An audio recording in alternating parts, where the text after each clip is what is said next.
के सामने कुछ टिकता नहीं है। यदि उसके संकल्प में बल आ जाए तो बड़ी बड़ी चट्टानें, बड़े बड़े पहाड़ व्यक्ति के सामने नहीं टिकते। वेद के एक मंत्र में कहा है, जो पर्वत, बड़े बड़े शिलाएं खड़ी हैं, वो मेरे सामने टिकती नहीं है। यदहम मनस्य, मैं अपने मन में विचार कर लूं, मैं संकल्प कर लूं, तो फिर मेरे सामने कुछ नहीं। उदाहरण है, एक हल्के से शरीर का व्यक्ति, 5 फीट भी उसकी ऊंचाई मुश्किल से, पतला दुबला शरीर, पत्नी बीमार हो गई, लेकर के चला, मार्ग नहीं था, पहाड़ से घूम करके जाना पड़ता था, और पत्नी की मृत्यु हो गई, उसे उपचार नहीं मिला। और उस हल्के से व्यक्ति ने, जिसके पास कोई जीविका के साधन तक नहीं, गरीब व्यक्ति, उसने संकल्प कर लिया कि मैं इस पहाड़ के बीच में से रास्ता बना दूंगा। 20-22 वर्ष लगे उस व्यक्ति को, और एक छेनी हथौड़ी लेकर के पहाड़ को काट करके सीधा रास्ता बना दिया दशरथ मांझी ने। तो ये है, न उमाम प्रजिनो वारयन्ते न पर्वतासो यदहम मनस्य।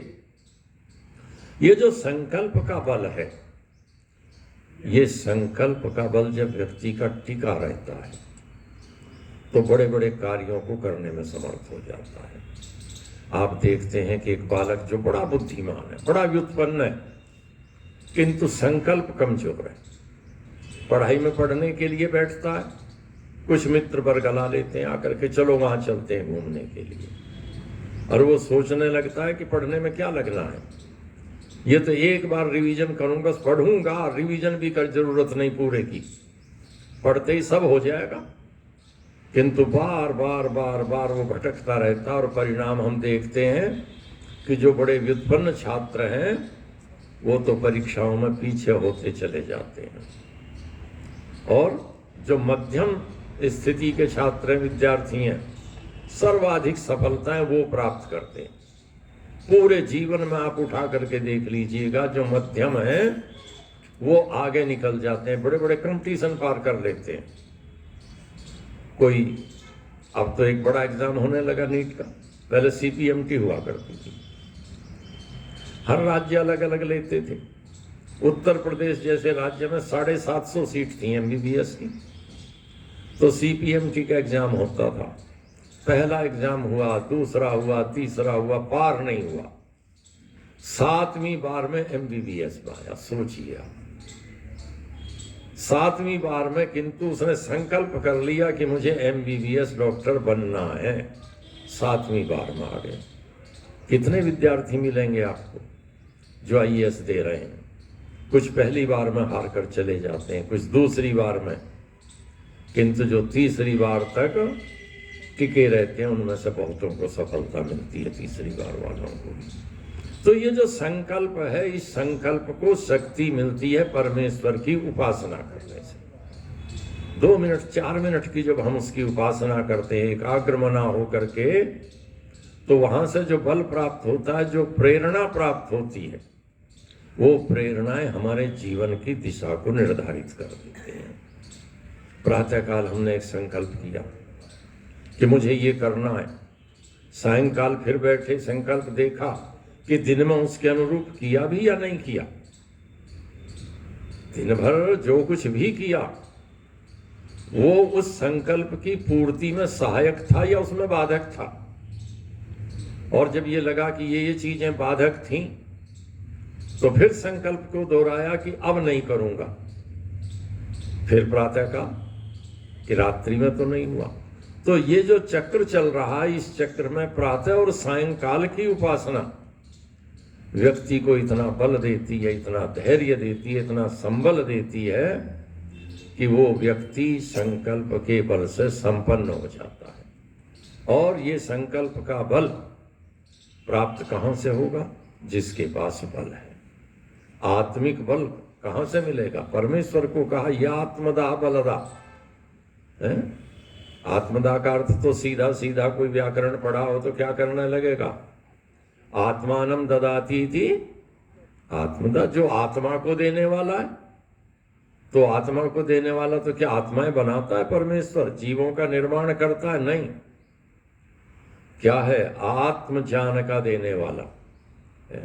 भाष्यकार सीधा सीधा अर्थ करते हैं, जो आत्मा को देने वाला अर्थात जीवों की उत्पत्ति करने वाला, जीवों को बनाने वाला, पैदा करने वाला। किंतु ऋषि दयानंद क्या कहते हैं कि आत्मा को पैदा नहीं करता, आत्मिक बल को देता है। जो संस्कृत व्याकरण पढ़ते हैं, हिंदी में भी समास जब पढ़ते हैं, उन समासों में एक समास होता मध्यम पद लोपी, बीच का पद लुप्त हुआ रहता उसमें से।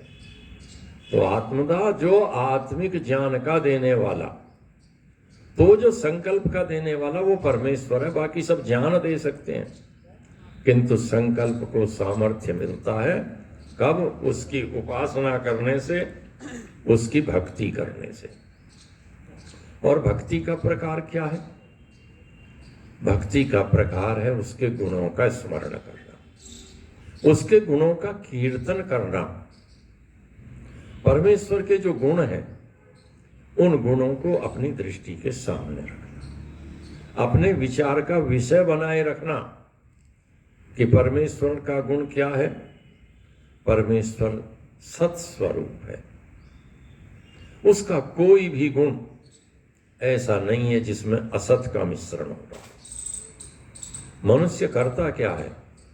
मनुष्य संकल्प करता है, मनुष्य विचार करता है, किंतु उस विचारों में सत के साथ साथ असत का भी मिश्रण हो जाता है। और जब सत के साथ असत का मिश्रण हो जाता है तो समझ लीजिए कि आप जिस पात्र में डाल रहे हैं उसमें नीचे छेद कर लिया, तो जो ऊपर से डालते जाएंगे उसका परिणाम क्या होगा?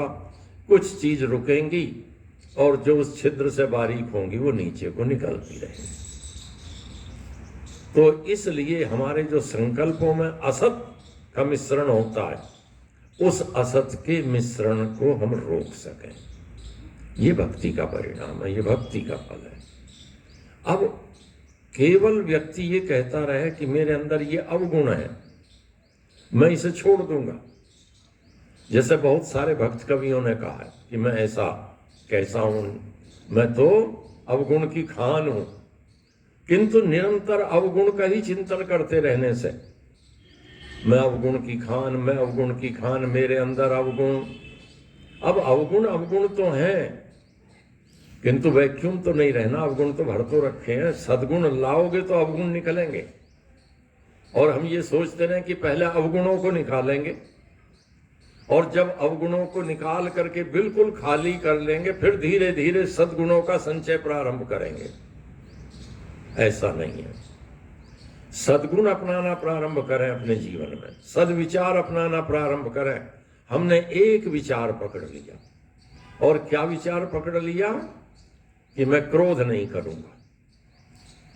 क्रोध आएगा, आया, अपने आप को संभाला, धीरे धीरे धीरे धीरे करते करते उसको आप इतना क्षीण कर लेंगे कि फिर वो से अवकाश कम मिलेगा। दया करेंगे, दूसरे के प्रति करुणा करेंगे।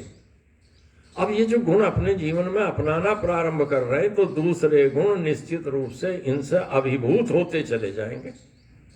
और ये होंगे कब? जब हम दोनों समय भक्ति कर रहे होंगे, प्रातः काल भी भक्ति कर रहे होंगे, सायंकाल भी भक्ति कर रहे होंगे, उपासना कर रहे होंगे। और उतनी मात्रा में करनी अपेक्षित है, ध्यान उतना करना अपेक्षित है जैसे फल की हम प्राप्ति करना चाहते हैं। प्रयत्न कितना करना है? थोड़ा फल चाहिए तो थोड़ा प्रयत्न, अधिक फल चाहिए तो अधिक प्रयत्न करना पड़ेगा। और अधिक प्रयत्न का तात्पर्य क्या है? अपने संपूर्ण समर्पण के साथ करना। मन के किसी कोने में ये बचा करके रखना कि इसके प्रति तो द्वेष रखूंगा, इसके प्रति तो ईर्ष्या रखूंगा, और इतनों से स्नेह करूंगा। नहीं, स्नेह करना है, स्नेह को बांटना है, विस्तारित करना है, तो प्राणी मात्र के प्रति सद्भाव रखना। हमारी संस्कृति भले ही साधारण व्यक्ति ने वेद का नाम ना लिया हो, किंतु जब किसी ने नारा दिया होगा प्राणियों में सद्भाव ना हो, तो उसमें ये नहीं कहा था हिंदुओं में सद्भाव ना हो जाए। आर्य समाजियों में सद्भावना हो जाए, मनुष्य और मनुष्येतर जितने भी प्राणी हैं सबके प्रति सद्भाव हो। क्यों? इस भाव का विस्तार करते करते अपने को हम जब विस्तारित करते जाएंगे तभी तो हम परमेश्वर के गुणों को धारण कर सकते हैं। तो प्रातः और सायंकाल दोनों समय हम जब भी परमेश्वर की उपासना करने के लिए बैठें, उसके गुणों का चिंतन करें और उन गुणों को धारण करने का प्रयत्न करेंगे तो हमारे सामने जितने भी हमारे अवगुण हैं वो धीरे धीरे समाप्त हो जाएंगे और उपासना का फल प्राप्त होगा कि आत्मिक बल इतना बढ़ेगा कि फिर जीवन में कितनी बड़ी से बड़ी कठिनाइयाँ भी आए तो हमें हमारे पथ से वो विचलित नहीं कर सकती, हमारे मार्ग से डिगा नहीं सकती। ओम शम।